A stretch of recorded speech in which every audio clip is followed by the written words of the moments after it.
It's like now he lives in a park in New York with the homeless guy who has no legs. And going back to like connecting to certain parts of the movie, I remember I didn't go to like a camp like that where like you stayed and like like overnight or for like a period of time. Like for us, it was like you would go and then you would come back home and then go back the next day kind of thing. But I do remember hearing some crazy ass fucking stories where when I was younger, I fucking believed them all probably, but I don't know. I really like how it is really relatable like that, where they just say some crazy ass shit and like everyone, everything just starts going around and how everything gets distortion and people sometimes they just want to be cool and shit. They like say some other shit and I don't know. You get all these stories, but that's funny. Also, shout out to Kenan Thompson, who, this was prior to Kenan and Kel, obviously. He's a little kid. Before all that, his success with Nickelodeon on down the line. But he's so fucking good in this one. You know what I mean? Oh, yeah. Even when he first pops up on the plane, and he's like, hey, you going to fat camp? He's talking to Jerry, and Jerry's like, no, why would you say something like that? He's like, well, because you're fat. That is your dad, right? Just straight, yeah, just like straight up, you don't give a fuck, dude. I don't know, and it makes it so much better because it's Kenan from fucking SNL, you know what I mean? It's crazy. It's crazy to see that and where he's at right now. Yeah. And like the success of there is a success story for a child star that made it. Yeah, definitely. Yeah. And I think he just say he wanted to keep at SNL for like a little bit longer. He's been there for years, he's been for a long time, minute. But I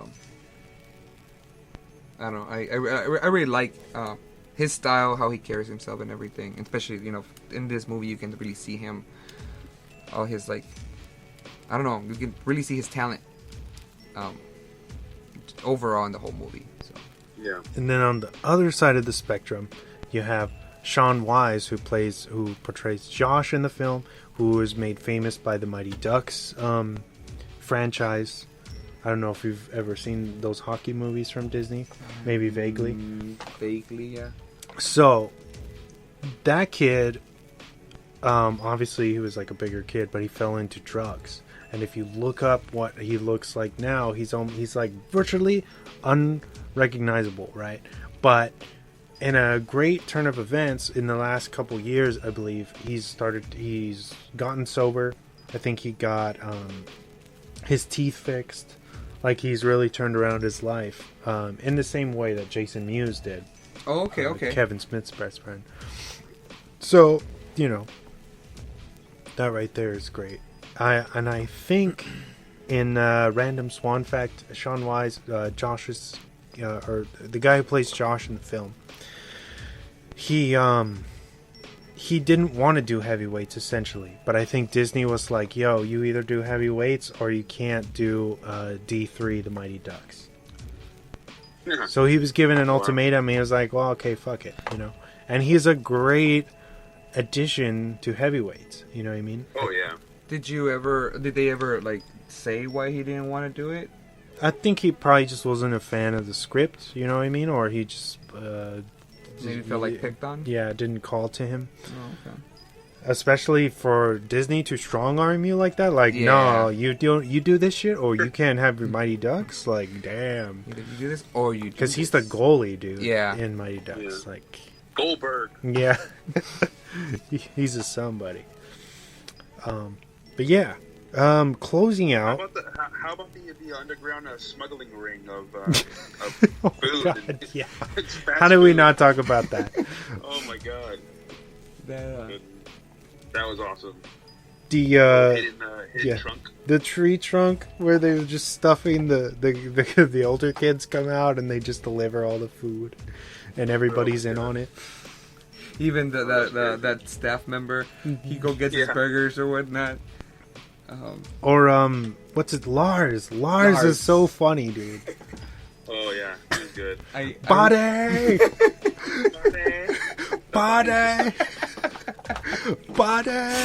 How they blackmail at the end. If you don't have a job, you get deported. And he's like, no, yes, I'll be And then he just like changes. Oh yeah, He they're starts like, helping so are them. you with us or against us, Lars? Like, I'm with you. I love you. And he was all like drugged out on candy too. Oh yeah, Oh with man. the whole Project X going on. Or how about the prom, the dance? that they I really enjoyed that. It was funny and definitely. I love the fact that it didn't go the way. What was his name? Bad guy. Sorry, had. Tony. yes, you know It didn't go the way he wanted it to go. So, like I said, growing up chubby, you definitely grow up. I don't know. Like you do feel rejected. Like it does mess with your what's it called? Your confidence and self-esteem. Your how you portray yourself, and that carries over how you see yourself over the years. Like not just when you're small. Like you can be 30, and you just like you feel like people portray you the same way you thought they portrayed you when you were smaller. You know. So I really enjoy how this person who was able to lose so much weight, and he understands all of that, and he's like willing to just be like, no, let's get this party started, and starts dancing and kind of like in a really not uncomfortable way, but like funny way. So then all the attention is on him and not on the group of overweight people in the corner, and then breaks the tension like that. And then I don't know, it was a powerful scene. Yeah. And then, it ends up the camp leaders are able to bring in the girls and the boys, and for them to mingle, and they end up having a great time, and there's not that tension there where they're like, I don't want to be the one to make that first move. You know what I mean? Mm-hmm. And then, of course, like you were saying, Tony's character, he gets upset and he shuts it down early because it doesn't go. I guess he wanted them to be embarrassed or shamed. Yeah. And use that as a tool to, get them to work out. Yeah. So it doesn't work, and he shuts everything down and tells everybody to go home. Then he tells the girls, oh, yeah, I know that wasn't easy, or whatever. Thank you for coming. Yeah. Ben Stiller, man. What's it called? The Perkis system, right? Perkis. Yeah, the Perkisize. Yeah, that was a close second for a episode title. Oh man. I wonder if they even crossed their minds, and they just decided to go overweight. Like, nah, let's go this other way. But what would you guys rate this if you had to give it a from 1 to 10?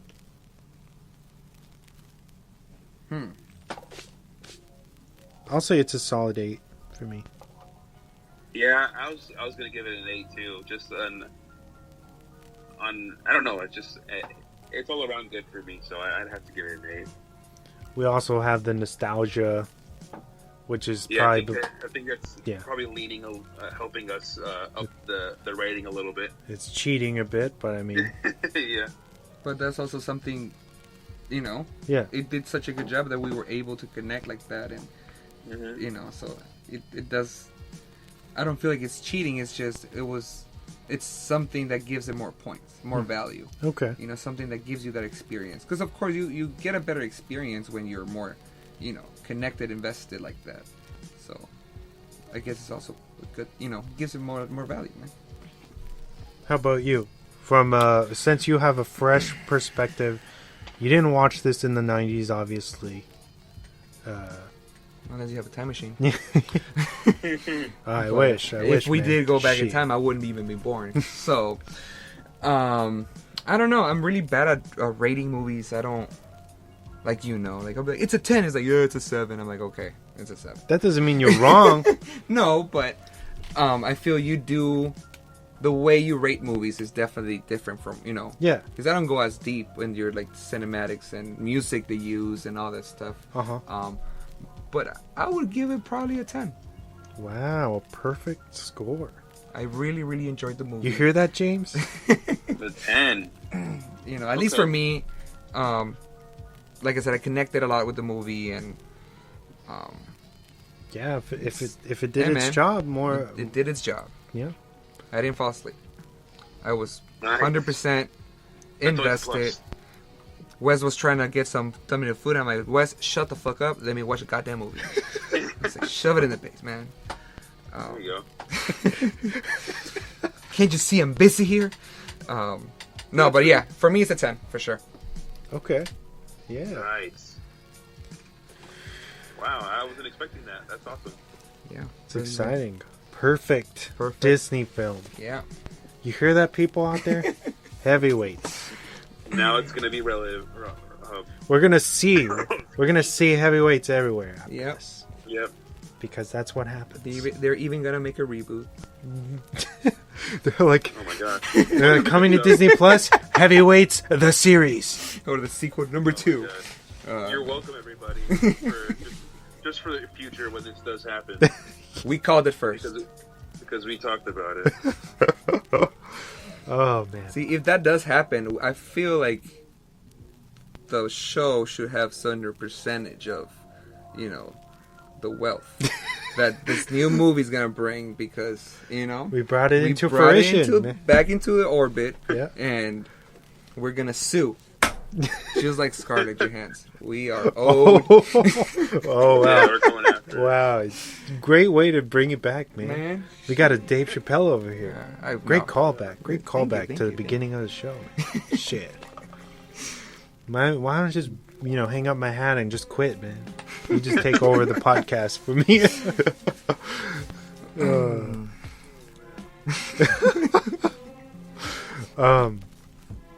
Okay. So technically next week we'll be back to my pick. I wanted to do probably my favorite film of 2020, Promising Young Woman with Carey Mulligan. Okay. So, I don't think any of you guys have seen this. It does have a fucking amazing 90 on Rotten. Yes. Yeah, and if you guys don't object, I am very excited to talk about this film with, and if Yael wants to come back and talk about it. It's a movie, to not spoil anything for the episode, but it's a movie that explores rape culture and the perpetuation of that, and women trying to survive in the midst of all of that, you know what I mean? And I don't want to give anything else away, because we're going to talk about, we're going to do a whole episode on it. But it's got Bo Burnham, great comedian, a great soundtrack, and I love this movie. And I've been talking it up on the show. I've wrecked it a couple times, talk about it regularly since last year. And Yeah. I think it's just about time we do like a newer film, you know what I mean? Hopefully James is on big board fun. with that. No, yeah, I'd love to do that one. I have never seen it. I didn't even know. I've never heard of it. No? But just for the theme, it's touching. I think it sounds pretty interesting. Knowing you, I think you'll love it.